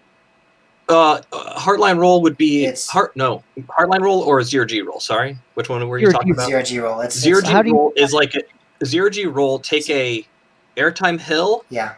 And starting from about halfway up to the other halfway down, have a consistent interval of twist in a 360 degree motion that inverts you all the way through. So it's it's consistently twisting and rolling you 360 degrees all the way through to the invert. So the thing is, out. A zero G stall that goes completely the same direction should actually be a zero G roll. No, except the name's already taken. No, because the roll. A stall has a straight, not a straight, but it is at 100. You are inverted at the 180 degree inversion point for a significant length of track, whereas with the zero G roll, you'd only be at 180 degrees upside down for a moment, for a split moment before it shifts from 179 degrees to 180 degrees to 181 degrees pretty quickly, whereas a stall goes 179, 180. And then you're at a length of track at an inverted 180 degrees, 180 degrees, 180 degrees, 180 degrees, and then it starts twisting you backwards again. You know what I think? I blame Dwayne, because if RCDB actually was categorizing all this stuff, we'd all be able to say, it says this on RCDB. End of story. Well, and there's also an inconsistency in there because Steel Vengeance is listed as having a stall variation, where in the press release it was called a flying twisted snake dive. Yeah. No, flying snake dive is on Stormrunner. Yeah, Twisted snake Stormrunner, dive is on that, because it twists one way and then immediately snaps back the other way, like a zero G roll would if it had gone all the way 360, whereas this one goes. Anyways, I disagree with that in a way. But anyways, I digress. We're on another. We're on to another set of elements here. Bob did not create. Yeah, we're on to another set of elements here now. That's what this show's all about. You ain't been on Coaster Talk if you didn't go down a rabbit trail. So, all right. The next set of elements we have are the triple/quad down, which is a set of hills that have been, or a hill that has been divided into 3 or 4, depending on if it's a triple or quad, separate drops by flattening out the drops midway through each drop. Voyage is a prominent example of that, and Lightning Rod as well. And that faced off against the Stangle Dive.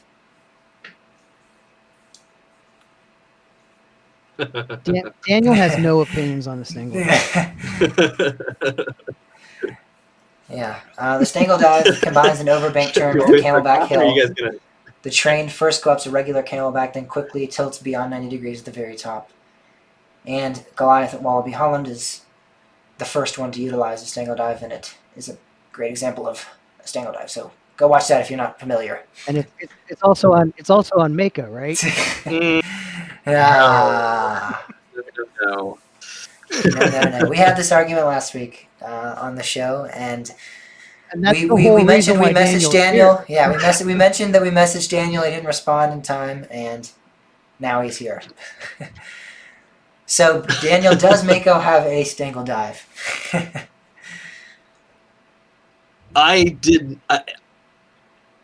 Going based on what I remember from any press release and announcement videos, Mako does not have a Stangle Dive.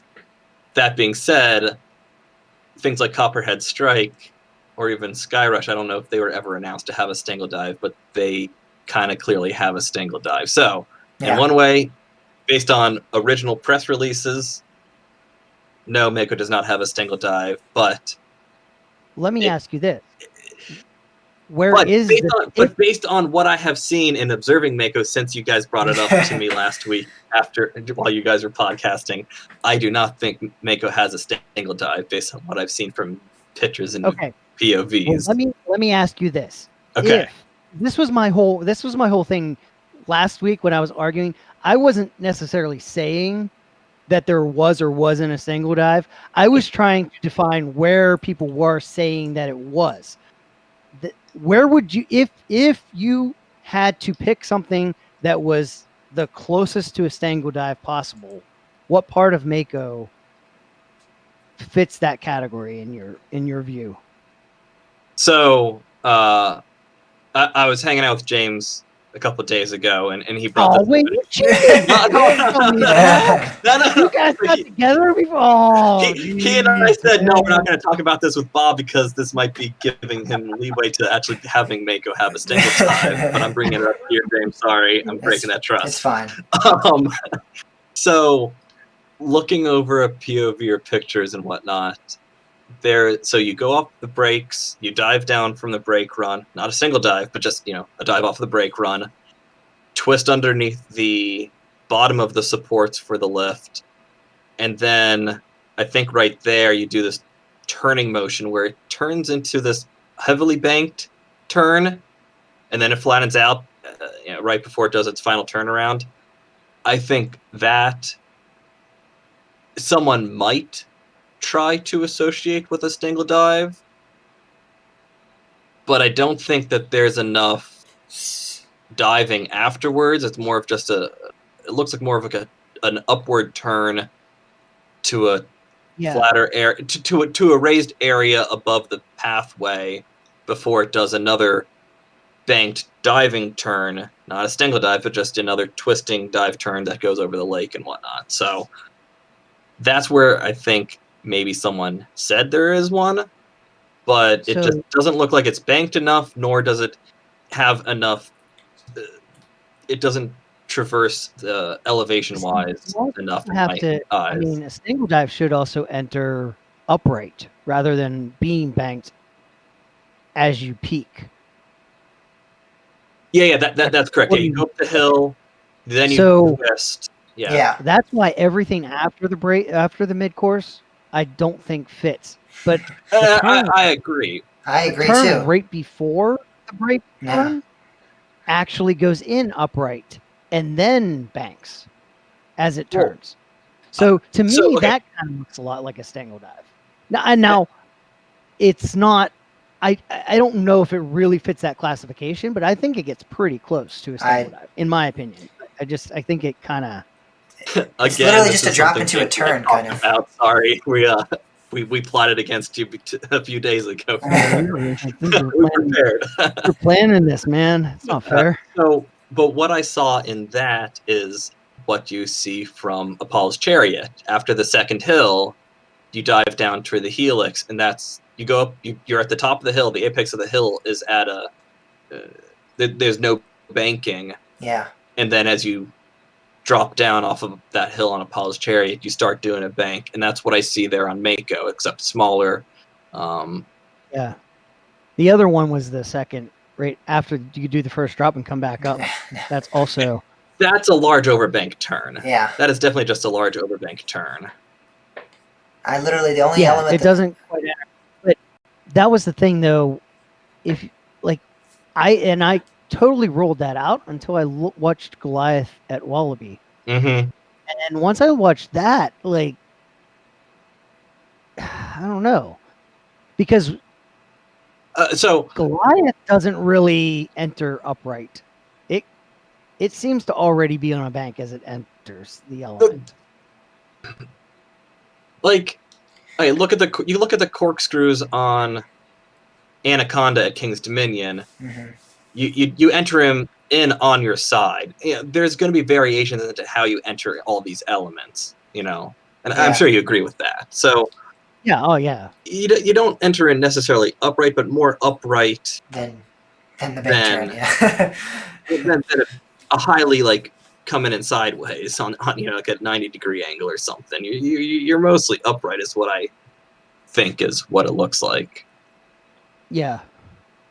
I don't But, know. Like I said, I kind of rolled that one out and then went to I think if I had to pick one that was closest, I would say it's the turn right before the mid course. Yeah, they're on Mako. Now so that's you But go again, up I on don't the know hill, that it actually qualifies. I don't don't think it does. I don't think that is a stangle dive. No. Because I'm gonna comparing that. So you go up into that hill, you turn 90 degrees on your way down, on a turn.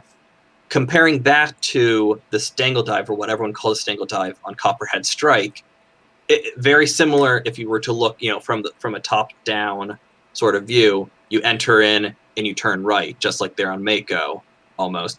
But the thing on Copperhead Strike is you go up on the hill, it banks you into that overbanked characteristic of a stangle dive, and then it turns down and drops Yes. to the right. Yes. I think So- that's the crucial so the point is at the apex of- apex. Yes. The apex of the hill, you are banked, slightly over 90 degrees.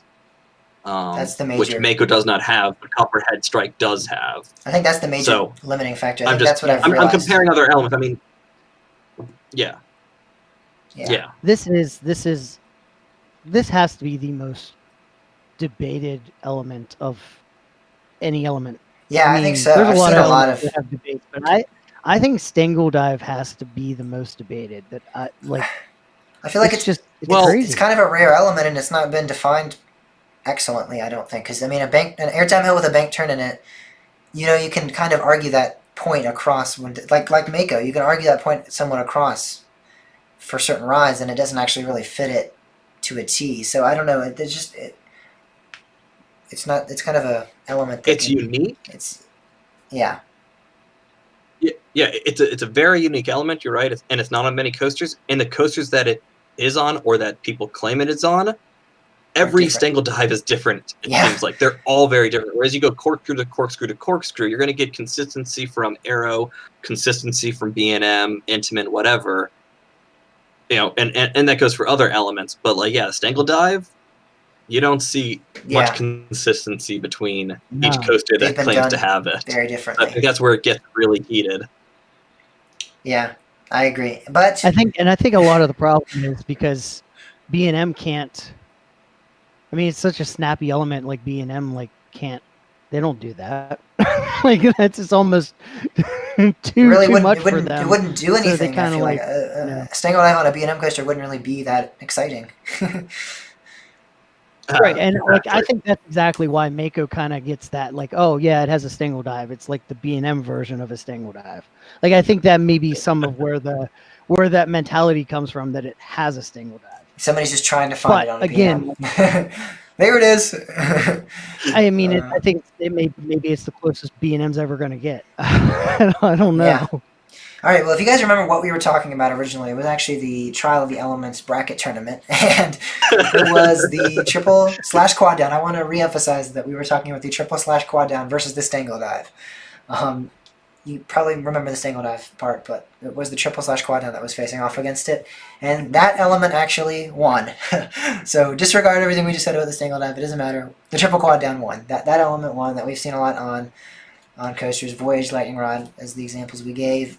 That won considerable amount of the votes, 78% to 22% of the votes. So people were like, "Screw the Stangle Dive. We're done. We're done hearing them talk about it. Talk about the triple/quad down next episode." Because we like airtime.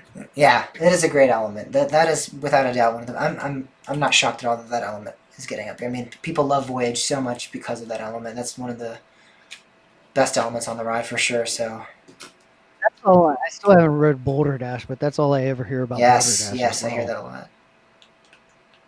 That's a I think they removed it. It's now a double down. double down. Yeah. I'm pretty sure they reprofiled it because Wait, the what? triple down. It had a triple up, I think, at one point, or maybe the triple down, or maybe both. But because it's so aggressive on that wood track, that they just made it a double up and a double down because it was much easier to maintain. I mean, that coaster's been modified in many places. But anyways, that's besides the point here for this tournament, isn't it? Yeah. Well, so that means we got it down to the final two. So it's going to be the 0G stall versus the triple/quad down, guys. That's two great elements, and I'm sure it'll be close because both of these elements are talked about and why they loved. All right, well, that about does it for the Trial of the Elements this week. Daniel, thank you for coming on and having that great in-depth We do need discussion. to discuss one other thing. Oh, gosh. Daniel and I need to have something. On air? We need to Okay, we have can do one it. Oh boy! Oh, okay. Because God knows The me and Sky Bob Loop. didn't talk about it enough.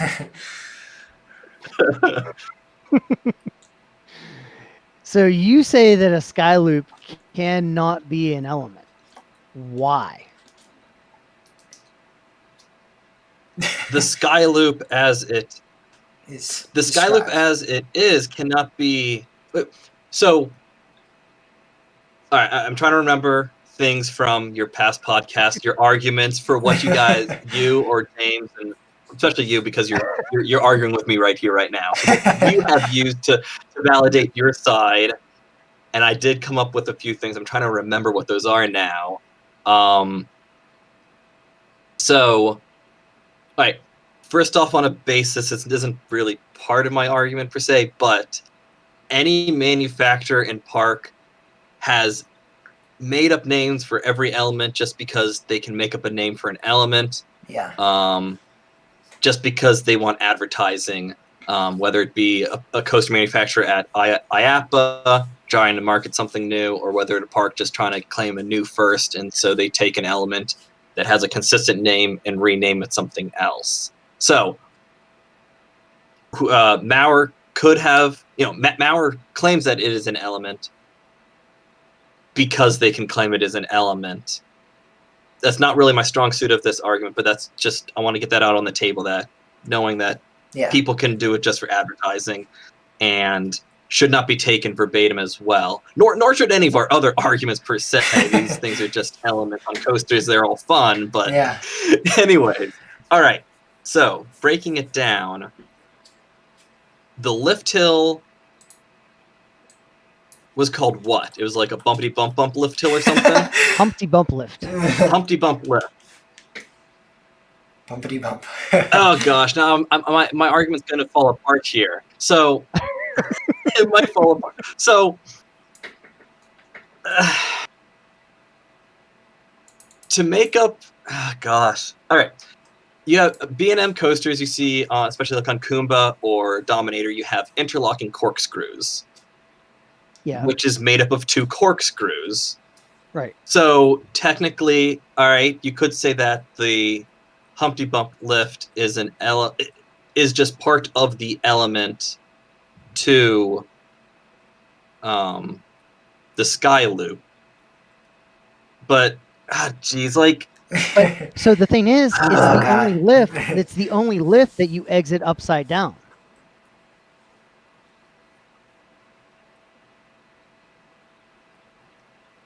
that's right, and you need that specific element, that specific lift, that specific element to get you to the top of this coaster, to get to the Other element inverted portion. Well, I barrel mean, roll, essentially, inline roll, heartline roll. you're entering the element on the lift. Like the element starts in the middle of the lift. Like you're just being chain lifted through the beginning of the element that is the sky loop.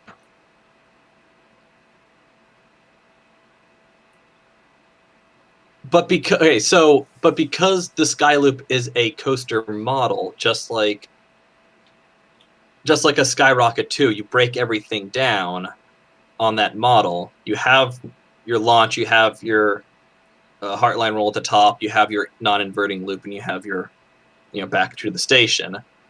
With a Skyloop, it's the same thing. You have your station followed by your lift hill, which gets you to your location on top, to your heartline roll, to your drop, back to the station. But what I mean, why does that include An element can be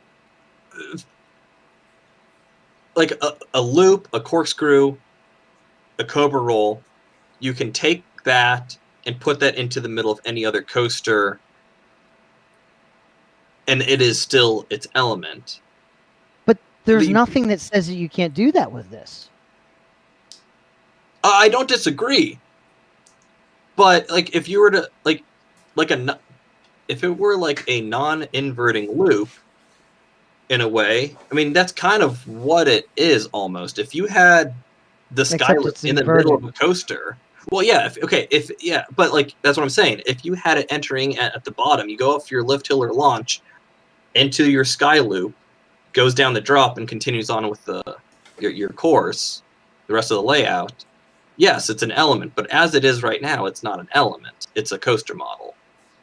Well, but there are Skyloop. So, there's you only have model one. You only have one. It's Abismo in Spain. Okay. No, there's a lot more. No. There's 20 of them. There's 20 Skyloop coasters. Yeah, and you have how many Skyrocket 2s from Premier? Well, I don't know. I don't know either. But here's my point. Guys. Not all of the Skyloops are the same. Yeah, they're made by Chinese knockoffs. Well, there's two companies that make them, Mar and I forget the other Chinese one. knockoff company. Actually, they were the original, I think. Maurer was the original.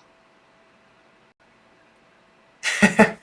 Oh God, this is so Chinese knockoff. This is so great. The thing is, though, there's two different models. There's a model that does the Skyloop and then continues on with more. That's Maurer made their Skyloop.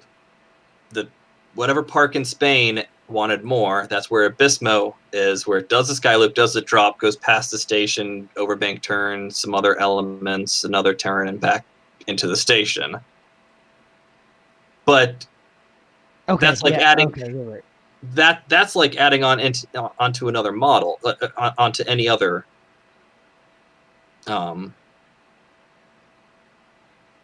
Like there have been models from other manufacturers that have had track at extending a layout, or whatnot. Like, okay, if you were to take a Vekoma boomerang, what if you were to get lifted up backwards, drop back through the station, you go through your the Cobra roll, the loop, and instead of going up the lift hill, if it just continued on with continued on with a layout, would you consider the boomerang as an element? If you take a Vekoma boomerang as it is, the boomerang coaster consists of multiple elements. That's what I'm saying. But that's the thing. The Skyloop consists of a single element. The entire coaster is a single element. It consists of a lift hill. Yes. A heartline roll. But the lift hill The drop I Lift wouldn't hill is consider, not a lift hill and a loop. Lift hill is element. integrated into. but it's a specialized element. The lift is a specialized element If you in and didn't of have the lift, itself, you wouldn't have the element. followed so you by have to a have the lift. That's an element. variation of a heartline roll. But it's not a heartline roll because it's It's like a It what is it bends. called? Like an elongated or No, okay. It is a heartline roll on the decline. If you were to look at it through the center, it is a heartline roll. The train does roll around the heart line. yeah, it's called like It's a straight line. It's just on a decline. It's you're just tipping it sideways so the train has momentum to continue downward. Hey, and look at your RCDB. On RCDB, they call the Skyloop Abysmo.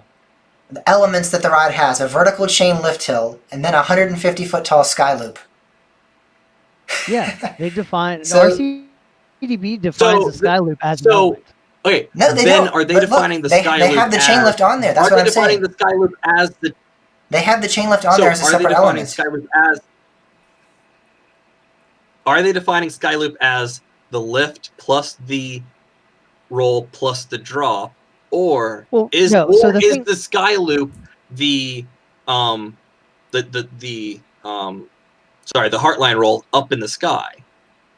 That's it. It's like an inverted heartline roll that starts upside down and ends upside down. If that's what you're describing as a sky loop, as that element up high in the sky, I mean, then yes, that's an element. Yeah. But that whole Yeah, the but I'm Skyloop saying what- coaster as it is with the lift hill plus roll plus drop, I would not consider an element. Well, no, the roll That's and the wrong. drop is part of the same element.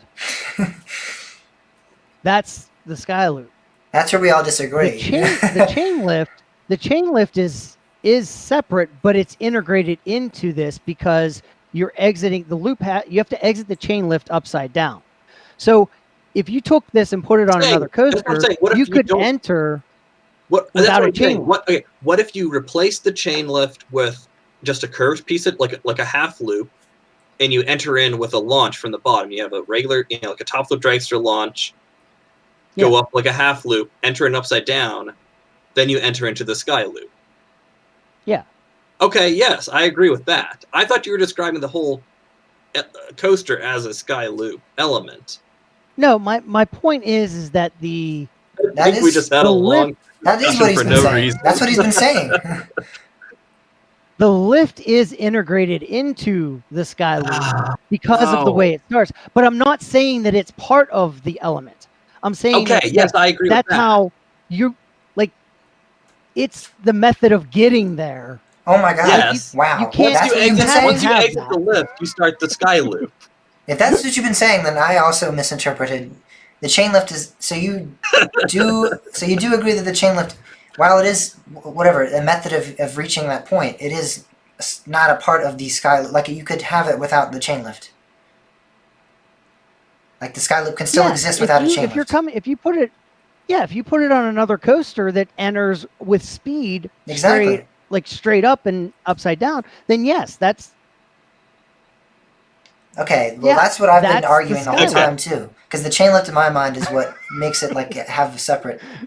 so. You wait. I thought we were arguing that the whole coaster was an element. Yeah, that's what I thought too. And I say that's a no. But from the moment you exit the lift hill, the humpty bump, de bump lift hill, Yeah. as you exit that upside down, once you exit that, from there on the roll to the drop is a sky loop. Yes. I would agree I will with agree that. with that. Yeah, well, I being mean, an until you element. get into the station. I mean, because Yes. Yeah. you Yeah. end. Yeah. Exactly. It ends at the station. Yes. When you hit the brakes. Yeah. Yeah. Just like other elements do, and at the brakes at the stations. Yes. All right, Jesus. So we I could- think, I think the thing is, we is could have like, shortened that into by you like. really like the lift hill. The lift is. I mean, you kind of have to have that same exact track to enter the sky loop. So you have to enter in upside down, whether it be Right. by a half loop or another method. There could be other methods. Yeah. yeah, half loop or straight up or Yeah, whatever. exactly. But as long as you enter in upside down, you start the roll upside down. Yeah, I agree. Right. Yeah. Yeah. And that's, I believe, what I tried to get at that in the last episode. I tried to say, like, there's other ways to get into it. You could also have that same inversion, but I didn't, I guess, state it as clearly. But regardless, wow, I cannot believe we've spent 2 episodes arguing that, and we kind of agreed, actually. Oh man. And that's why we need to have these discussions so we can get all this weird, messy stuff out of the way, and we can finally realize that It doesn't volcanoes matter, should not and we have can been just go ride removed coasters, for right? the kangaroo. All right. Oh, sorry, wrong topic. All right. Guys, thank you so much for listening to this week's episode. It was a pleasure to have Daniel on, and hopefully we'll be seeing you on here again sometime soon. So, in the meantime, you can follow us on social media, Twitter at koshertalk_pod, or Bob at koshertalkbob, Facebook at koshertalkpod, Instagram at koshertalkpod. Make sure to follow us on social media even more than normal because we are having that Trial of the Elements poll, and it's going to be the final 2 elements now, which is, again, the 0G stall versus the triple/quad down. Also, you can support us by wearing some shirts or sweatshirts or having a phone case by going to our website, koshertalkpodcast.com/shop, and buying some merch, and you can represent us at the park. That would mean a lot. You can also subscribe to the YouTube channel, which is Kosher Talk Podcast, all 3 different words there. You can contact us with any comments, questions, or concerns by going to the website, koshertalkpodcast.com/contact, or emailing james@koshertalkpodcast.com or bob@koshertalkpodcast.com. Thank you guys all so much for listening to this week's episode. Daniel, again, thank you for coming on, and we'll see you guys on next Thank you week's for having me. Daniel can be reached at DP. DP Coaster Photos. Yep. Deep Or Coaster one of my other 15 social medias that I've been using to jack up the votes on the elements. The voting. Kidding. All right. Thank you guys so much. We'll see you guys on next week's show.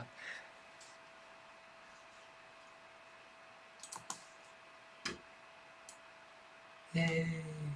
All right. So Daniel, now what you need to do is in Audacity, you go under File and go to Export, and then Export as Wave. That as Wave. All right. What should I title it? Just say Daniel Audio. Uh, All right. Since my laptop's not really holding the Do you want me to stream, put like episode something or other else? no, you don't have to fill in any metadata. Well, like the file name. Do you want to put Daniel Audio episode 10 something? 108 if you want. Okay. Wave file. Cool.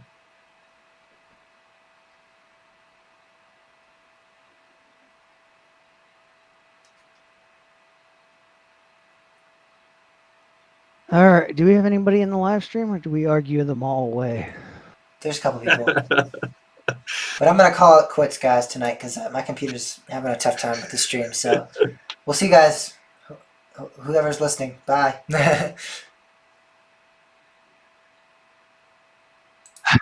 See you guys next week. Oh,